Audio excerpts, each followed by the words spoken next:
like I said, my biggest strength, I think, is relationship building. And so I've tried to align my strategies. We'll talk about what the barbell means, but align my strategies with my unique strengths. And a lot of that has to do with, businesses that are based on relationships and not necessarily transactions. Paul, what is the number one secret to building barbell wealth?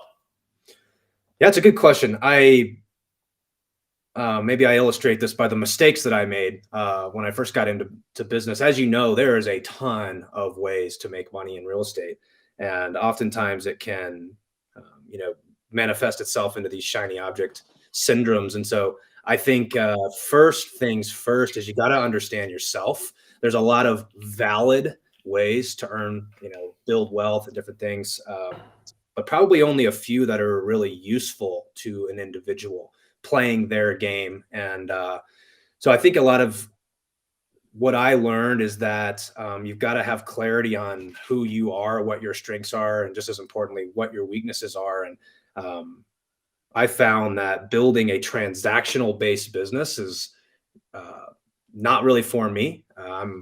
Like I said, my biggest strength, I think, is relationship building. And so I've tried to align my strategies. We'll talk about what the barbell means, but align my strategies with my unique strengths. And a lot of that has to do with, businesses that are based on relationships and not necessarily transactions.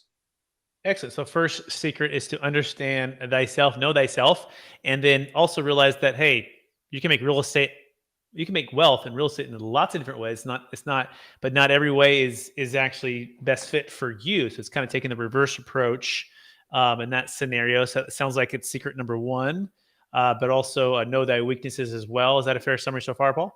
I'd say so, yeah. And I think that a lot of people get caught up in, I like to say this phrase of seeking consensus too early in the process. Is it commercial real estate? Is it ground up development? Is it multifamily? Is it single family wholesaling or flipping? All these different things. And all of these ways are completely valid ways to make money in real estate.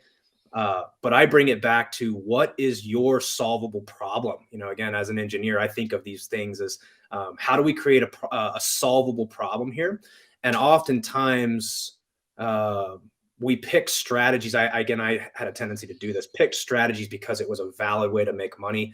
When I started aligning with my own strengths, my own weaknesses, things like this, started finding a lot more success in real estate, and it started becoming a lot more fun. Yeah, absolutely. I love that approach. It seems like it's the correct and the most sensible way to start versus the other way, right? So great. So that's secret number one: know thyself, know thy strengths, weaknesses, and realize that it's going to be you're going to be open to where that leads you to, not the other way around.